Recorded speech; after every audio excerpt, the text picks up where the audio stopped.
Qu'est-ce qui vous rend heureux? Est-ce votre famille ou vos proches? Est-ce de l'argent? Ou est-ce simplement la tranquillité d'esprit? Voyez-vous, les stoïciens d'autrefois, comme Marc Aurèle, Sénèque et Épictète, avaient une définition différente du vrai bonheur. Ils ne voyaient pas le bonheur de la façon dont les médias le dépeignent aujourd'hui, ou de la façon dont la plupart des gens voient le bonheur. La question est donc de savoir comment vous pouvez être réellement heureux comme l'étaient les stoïciens. Aujourd'hui, nous allons partager avec vous des principes stoïciens éprouvés qui peuvent vous aider à devenir réellement plus heureux en 2025. Ces principes sont si puissants, si pratiques, que même si vous choisissiez d'en appliquer seulement 2, ils changeraient votre vie pour toujours. Alors, attachez votre ceinture et restez attentif, car cela va être une expérience qui changera votre vie. Que notre voyage commence. 1. Arrêtez de douter de vous. Commencez à y croire. Le doute est un ennemi redoutable, qui se cache souvent dans nos esprits comme un invité indésirable. Mais voici le hic. Il ne s'agit pas d'éradiquer complètement le doute. Il s'agit de le gérer avec un état d'esprit stoïcien.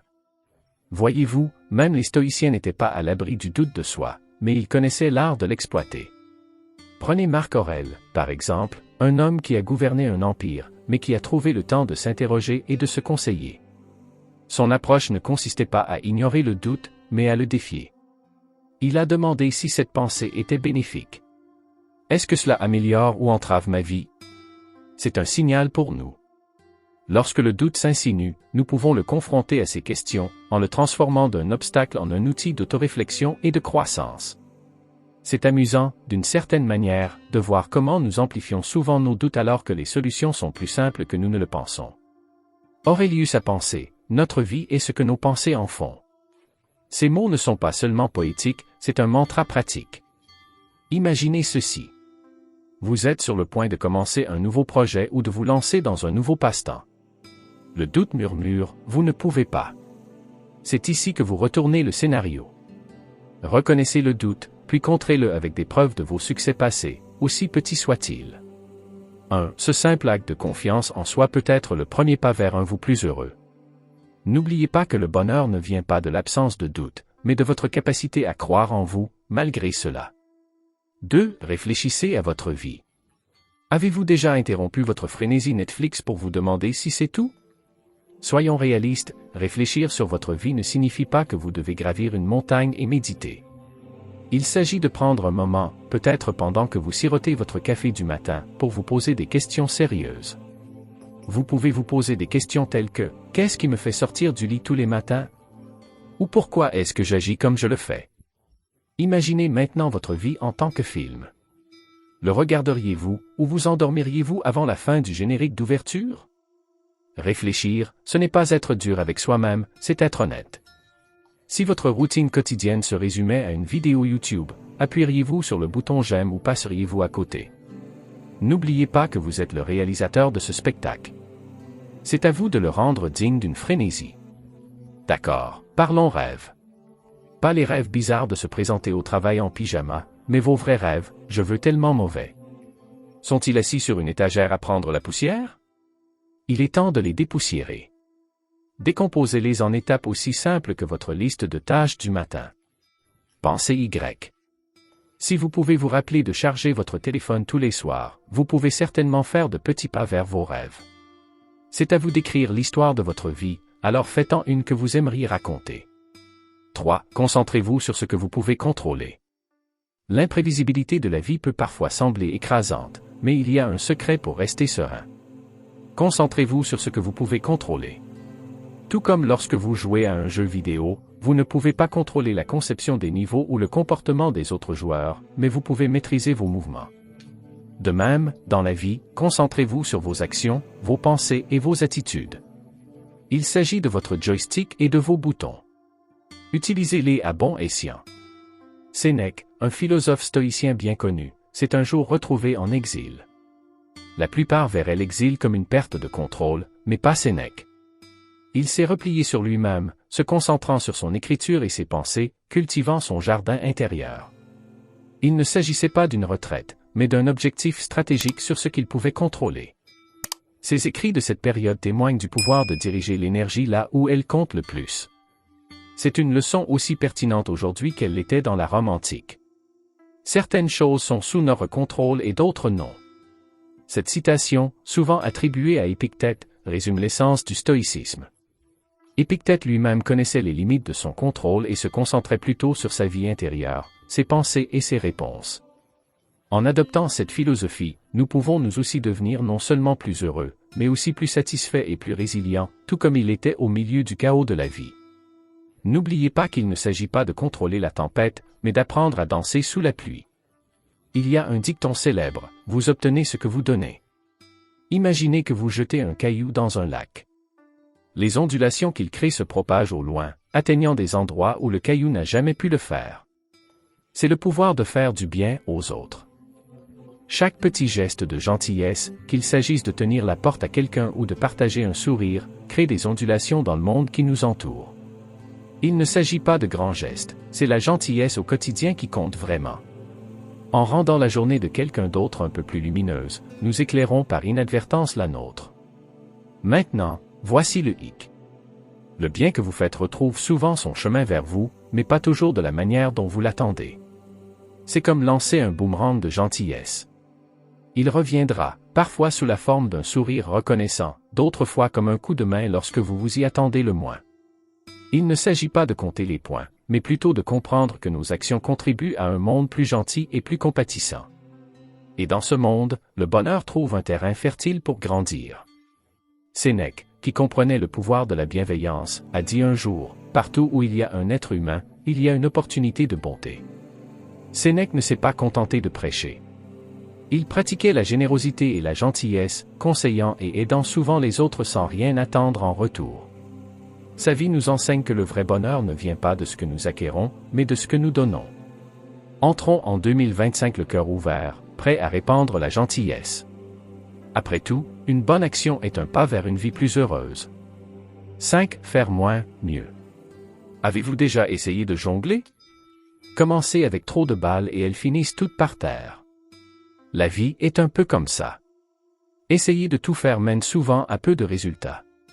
La clé réside dans le fait d'en faire moins, mais de le faire mieux. Ce n'est pas la quantité de tâches qui compte, mais la qualité de votre engagement. Choisissez quelque chose qui compte vraiment pour vous et donnez-leur tout.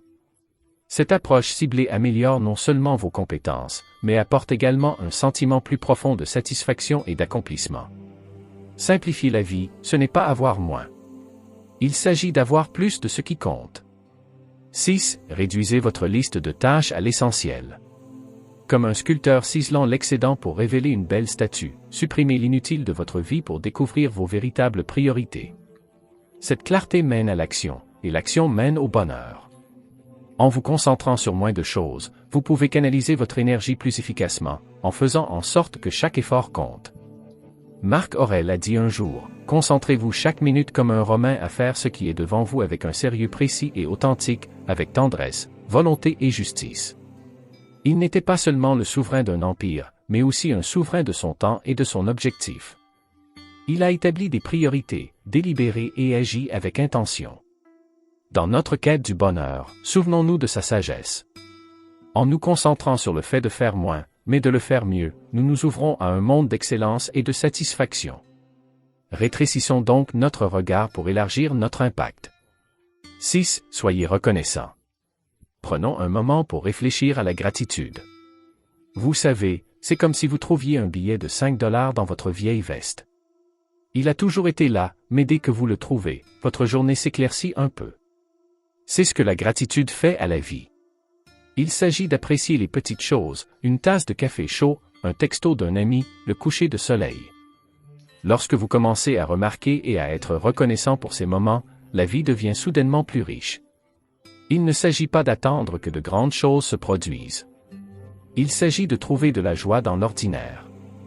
Maintenant, comment faire de la gratitude une habitude? C'est en fait simple. Vous pourriez tenir un journal de gratitude. Chaque soir, notez quelque chose pour lequel vous étiez reconnaissant ce jour-là. Cela peut être aussi simple que de profiter d'un moment de calme ou aussi important que d'atteindre un objectif personnel. Cette pratique déplace votre attention de ce qui manque à ce qui est présent dans votre vie. Et croyez-moi, plus vous cherchez des choses pour lesquelles vous êtes reconnaissant, plus vous les trouvez. Épictète a dit un jour, « C'est un homme sage qui ne s'afflige pas des choses qu'il n'a pas, mais qui se réjouit de celles qu'il a. » Cet homme a trouvé la richesse dans sa vie simple et contrainte en se concentrant sur ce qu'il avait, et non sur ce qui lui manquait. Son message pour nous. En 2025, embrassons la gratitude. En reconnaissant et en chérissant l'abondance dans nos vies, nous ouvrons des portes au bonheur et à la satisfaction. Il est important de garder à l'esprit que ce n'est pas le bonheur qui apporte la gratitude, mais la gratitude qui apporte le bonheur. C'est arrêter de chercher une approbation externe. La quête d'une approbation externe. C'est comme si nous chassions une ombre qui nous échappe toujours. Le stoïcisme, une philosophie ancienne qui est étonnamment pertinente dans nos vies, nous enseigne ici une leçon puissante. Tout d'abord, soyons réalistes. Tout le monde, à un moment donné, a besoin d'un coup de pouce des autres. Mais voici le rebondissement. Le stoïcisme nous pousse à inverser le scénario. Il s'agit de regarder vers l'intérieur pour la validation, et non vers l'extérieur. Imaginez votre valeur personnelle comme une forteresse. Pourquoi laisser quelqu'un d'autre détenir les clés? Passons maintenant aux aspects pratiques. Comment mettre fin à cette mission de recherche d'approbation? Commencez par reconnaître vos propres réalisations, aussi petites soient-elles. Avez-vous fait votre lit ce matin? C'est une victoire. Prenez un moment pour apprécier ces petites victoires. Ils s'additionnent. Fais-moi confiance. C'est comme construire un muscle mental, où vous êtes l'entraîneur et la pom-pom girl. Et lorsque vous ressentez le besoin de pêcher des compliments ou des likes sur les réseaux sociaux, faites une pause. Demandez-vous, est-ce que je fais cela pour moi ou pour le gramme? Voici un petit secret stoïque. Votre opinion est celle qui compte vraiment. Chaque jour, essayez de faire quelque chose qui vous rend fier, non pas pour les applaudissements, mais pour votre propre sentiment d'accomplissement. Il s'agit de recabler notre cerveau pour rechercher une validation interne plutôt qu'externe. Pensez Y comme à un désencombrement mental. Moins de concentration sur les opinions des autres, plus d'espace pour votre propre croissance. Il ne s'agit pas de devenir indifférent aux autres, mais d'être fidèle à soi-même. Ce changement de mentalité n'est pas seulement libérateur. C'est stimulant. Imaginez que vous escaladez une montagne. C'est raide, difficile, et parfois vous vous demandez pourquoi vous avez commencé. Mais voici le problème. Chaque pas sur cette montagne vous rend plus fort, plus résilient. Le stoïcisme, une philosophie aussi vieille que les collines et pourtant aussi fraîche que le lever du soleil de demain, nous dit que le véritable accomplissement de la vie vient du fait de surmonter les défis, et non de les éviter. Alors, en 2025, transformons notre quotidien en notre Everest personnel. Maintenant, vous pensez peut-être que c'est plus facile à dire qu'à faire, n'est-ce pas? Eh bien, le stoïcisme ne consiste pas à se transformer du jour au lendemain. Il s'agit de petits changements réguliers. Commencez par vous fixer un objectif qui repousse vos limites mais qui est réalisable. Il peut s'agir d'apprendre une nouvelle compétence, d'améliorer votre condition physique ou même simplement de lire un livre par mois. La clé n'est pas l'objectif lui-même, mais la croissance qui découle de sa réalisation. Chaque petite victoire est un pas en avant dans votre montagne. N'oubliez pas que l'ascension d'une montagne n'est pas un voyage en solo. Partagez vos défis et vos victoires avec les autres. Le stoïcisme nous enseigne le pouvoir de la communauté et du soutien. En partageant votre parcours, vous gagnez non seulement des alliés, mais vous inspirez également d'autres personnes à commencer leur propre ascension.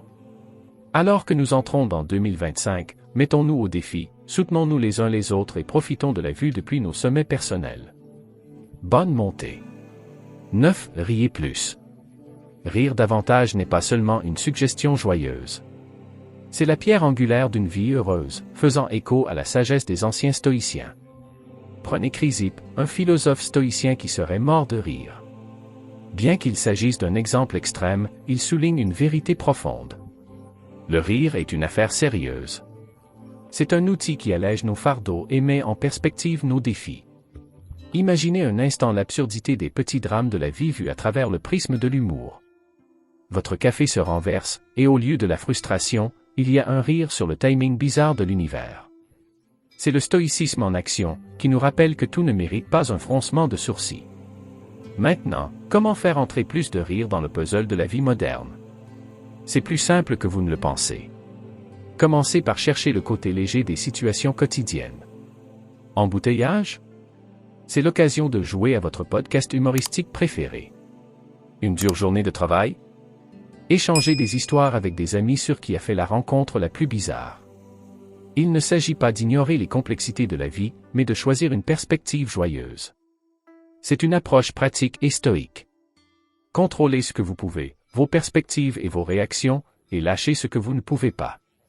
Le rire est une mélodie partagée. Il nous connecte, rendant notre voyage collectif un peu plus lumineux. Alors, la prochaine fois que vous trouverez quelque chose d'amusant, partagez-le. Soyez cette personne qui apporte un sourire aux autres. Votre rire devient une ondulation, touchant des vies d'une manière que vous ne verriez peut-être jamais. C'est l'essence du stoïcisme, trouver l'harmonie à l'intérieur et la répandre vers l'extérieur. Il ne s'agit pas seulement d'endurer la vie stoïquement, mais de l'embrasser joyeusement. Alors, allez-y, riez un peu plus. Ce n'est pas seulement bon pour l'âme, c'est la sagesse qui résonne à travers les âges.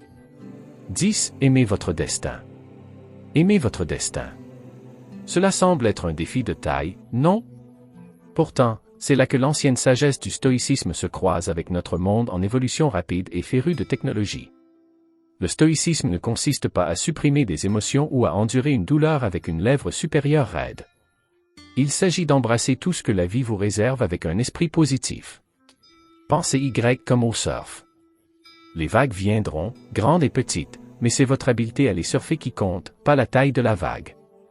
Alors, comment aimez-vous votre destin dans un monde où votre destin peut inclure n'importe quoi, d'un Uber manqué à un email critique disparaissant dans l'abîme numérique? Commencez par recadrer votre état d'esprit. Lorsque quelque chose ne se passe pas comme vous le souhaitez, voyez-le comme une occasion de grandir. Vous avez manqué cet Uber? C'est l'occasion de faire une promenade rapide et de profiter de l'air frais. Messagerie électronique? Disparu? Il est temps d'améliorer vos compétences techniques. Il ne s'agit pas d'être aveuglément optimiste, mais de trouver le bon côté de chaque nuage. Cette approche ne consiste pas seulement à tirer le meilleur parti d'une mauvaise situation. Il s'agit de transformer les défis en tremplins. Marc Aurèle, philosophe stoïcien et empereur romain, a sagement noté que ce qui se dresse sur le chemin devient le chemin. Cela signifie que les obstacles mêmes que vous rencontrez peuvent ouvrir la voie au succès. La prochaine fois que votre Wi-Fi se déclenche lors d'un appel important, au lieu de fulminer, prenez un moment pour apprécier le monde débranché. Peut-être entamer une conversation avec quelqu'un à proximité, ou noter ces idées créatives que vous avez reportées. Essentiellement, aimer son destin, c'est embrasser la nature imprévisible de la vie avec agilité et grâce. C'est choisir de danser sous la pluie au lieu d'attendre que la tempête passe. À l'aube de 2025, n'oubliez pas que la vie n'arrive pas seulement à vous, elle se passe pour vous. Chaque rebondissement et chaque chute est une invitation à devenir plus fort, plus sage et plus heureux. Alors, surfez sur ces vagues avec le sourire et regardez comment votre monde se transforme. Alors que nous terminons ce voyage à travers les principes du stoïcisme et notre quête d'une année 2025 plus heureuse, n'oubliez pas que le pouvoir de façonner votre bonheur réside en vous. Comme l'enseignaient les anciens stoïciens, concentrez-vous sur ce qui est sous votre contrôle, lâchez prise sur ce qui ne l'est pas et embrassez le présent. La vie est pleine de rebondissements inattendus, mais avec un état d'esprit stoïcien, vous êtes équipé pour les naviguer avec calme et sagesse. Si vous avez trouvé de la valeur dans nos discussions, veuillez cliquer sur le bouton j'aime, vous abonner pour plus d'informations et n'oubliez pas de sonner la cloche de notification pour rester à jour. Chaque pas que vous faites vers la compréhension du stoïcisme vous rapproche d'une vie plus sereine et plus épanouie. À vous en 2025, nous vous souhaitons une année 2025 plus lumineuse et plus heureuse.